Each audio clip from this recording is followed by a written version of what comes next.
नमस्कार। यू आरंभर 101तम कवितार पुणी से प्रसन्न पाठशाणी भावना गोटे सामान्य जिनिस कौन हो पारे। ये कविताटी यहपरी टोपाए विष खाइले भी समग्र शरीर विषाक्त हो जाए। विपुल ज्ञान थिले भी निया खाइला परी काठ को कामाक्त मन खाईदे पारे जीवन। 102तम कवितार प्रचंड वायु प्रवाह रे महादीप लिभिगला परी स्मरण शक्ति विस्मित हुए।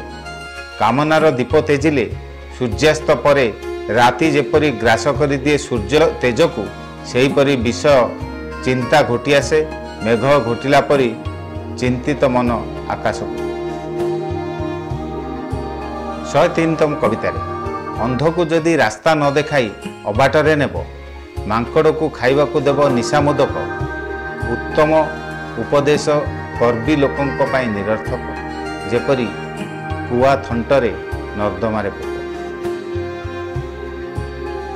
104तम कवितार प्रजापतिटीए तार जन्मित संतान को देखिबा पूर्वरु मरण वरण करिथाए। जन्मित छुआ बड़ हेबा जाए केते फूल को तुमे तार हिसाब गछ पाखरे न थाए। 105तम कवितार पिंपुड़ी साप आउ उई ए नहीं कि कविताटी प्रसन्न पाठशाणी सबु जिनिसर बासना जानिपारे पिंपुड़ी। सबु जिनिसर बासना जानिपारे पिंपुड़ी। नासा रंध्र रे एते शक्ति लागिला मात्रे के कामुड़ी पकाए। माटीर बासना रे विहलित उई केड़े बेगी तैयारी कर दिए घर। धोई देई पारे ना वर्षार जहर जार भीतर साप करि थाए घर।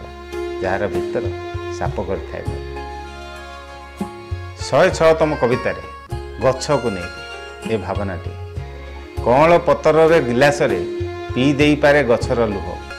कौल पतर गिलास रे पी देई पारे गछर लुह। शून्यरू झरी पड़ुथुवा टोपा टोपा काकर रे गछ को हुए नहीं कर। गछ जानी पारे ना किए निजर किए बा पर, वर्षा बा काकर। 107तम कवितार कल्पवृक्ष निज इच्छा अनुजाई प्रदान करे फल।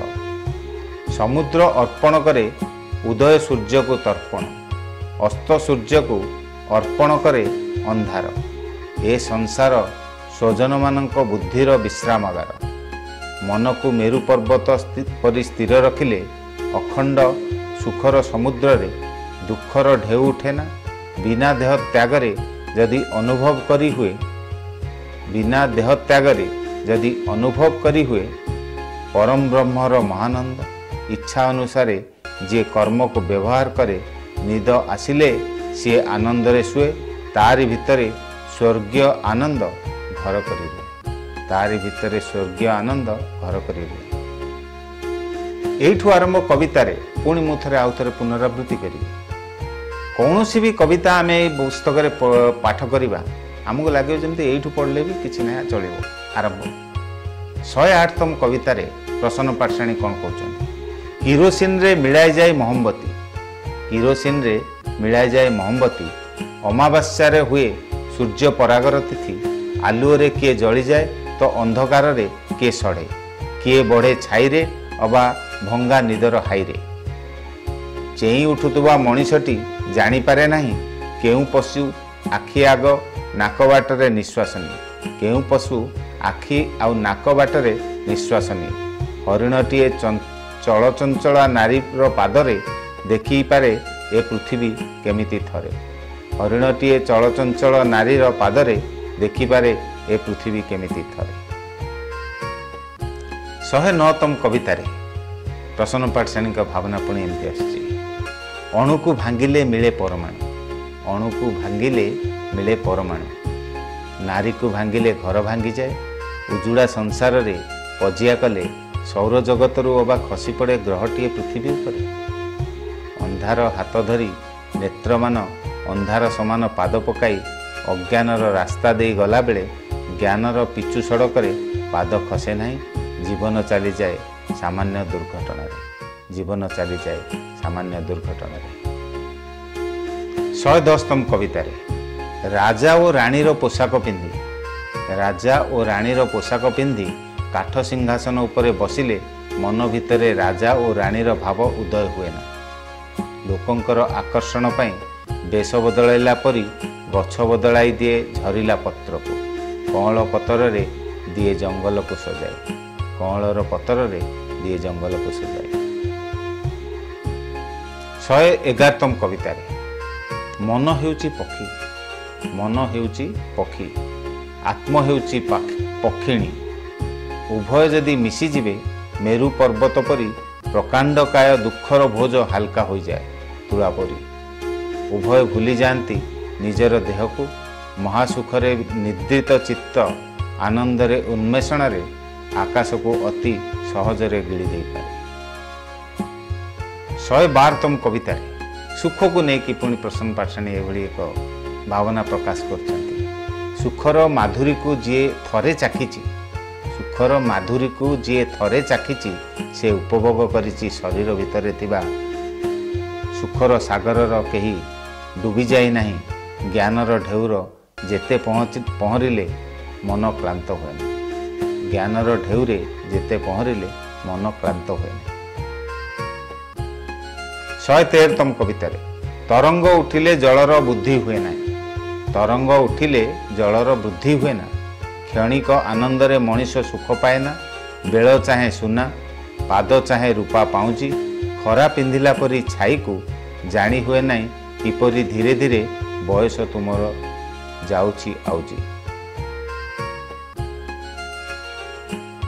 114तम कविता प्रसन्न पाठशाणी मन को स्थिर रखिबा पाई उपदेश देउथिबा मुनि ऋषि माने भी, मन को स्थिर रखिबा पाई उपदेश देउथिबा मुनि ऋषि माने भी स्थिर होई रही पारे नांती। जेउ मन बुद्धि को नष्ट कर दिए सेई मन इंद्रिय संयम। निकटरे हार मानी जाए जे मन को किणिछि से महानंद को जिणिछि। जे मन को किणिछि से महानंद को जिणिछि। 115तम कविता माटी रे धान बुणिला परी पोती दियंती कि किए ज्ञानर बीज। प्रतिटी मनीषर मनरे ईश्वर फुटंती नीति। मंगल साधना रे आउ भजन रे, मंगल साधना रे आउ भजन रे। भावना को नहीं कविता प्रसन्न पाठशाणीकर 116तम कविता। मन जेते चपल हेले भी शरीर ताकू छाड़ी पारे ना। मन जेते चपल हेले भी शरीर ताकू छाड़ी पारे ना। बिजुली को जेपरी आकाश को छाड़ी पारे ना, सुओ को छाड़ी पारे ना नई, झड़ तोफान को छाड़ी पारे ना पवन। तुमे जो उहाड़ रे लुचि रहिले भी तुम प्रेम बिना मु बंची पारे ना। तुमे जो उहाड़ रे लुचि रहिले भी तुम बिना मु बंची पारे ना। सुख दुख एवं प्रेम एभलिया भावना को नहीं एठू आरंभर 117तम कवितार जिते पहुँचले पढ़ुचे कौन कवि प्रसन्न पाठशाणी लिखुं आसु दुर्दिन आसु बा तूफान। आसु दुर्दिन आसु बा तूफान। तुम प्रेम को देउथिबी ओढ़णार सम्मान। अकाल मेघ केतेबेले पतला तो केतेबेले मोटा, केतेबेले झिपझिप तो केतेबेले लुचि जाए बण आउ तोटा। तुमे सही अबेଳରେ चाली आसिले हजि जाए मो हृदयर दीर्घ नीरवता। मो हृदयर दीर्घ नीरवता। 118तम कविता जीव पंचभूत भितरे रही अधियज्ञ करे शरीर भितरे। रूप परिग्रह हुए पंच महाभूतर प्रणय। तारी भितरे बास करे अधिभूत। शरीर हेउची तार प्रकृतिगत संपत्ति। जेउथिरे सृष्टि हुए ता पाई विपत्ति। माया होची एक नदी। माया होची एक नदी। प्रकृति को नहीं 119तम कवितार बोधे प्रसन्न पाठशाणीकर एभली भावना आसला। दूर कूल खाई केते गिरी कंदर भेद करी समतल भूमि को आसिला बेले प्लावित करे सबीज कियार को। धान फूलरू सुख चोरी करी निए सुख दुखर तरंगरे।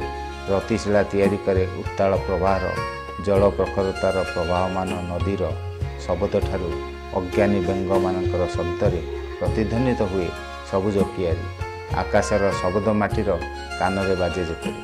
आकाशर शब्द माटीर कानरे बाजे जेपरी 120तम कवितार मेघ अपसरी गले आकाश रूपरे रुहे प्रेम अपसरी गले रहे ना शरीर अंधार डोरी रे तारा फूल गुंथि उपहार दिए नीरव गलारे निर्जन राति पाहांती रे देखा जाए धान केंडारे थनरे किए साइती चिखिर प्रकृति दुँ थाए पहाड़ स्तनरू नदी पाई नीर।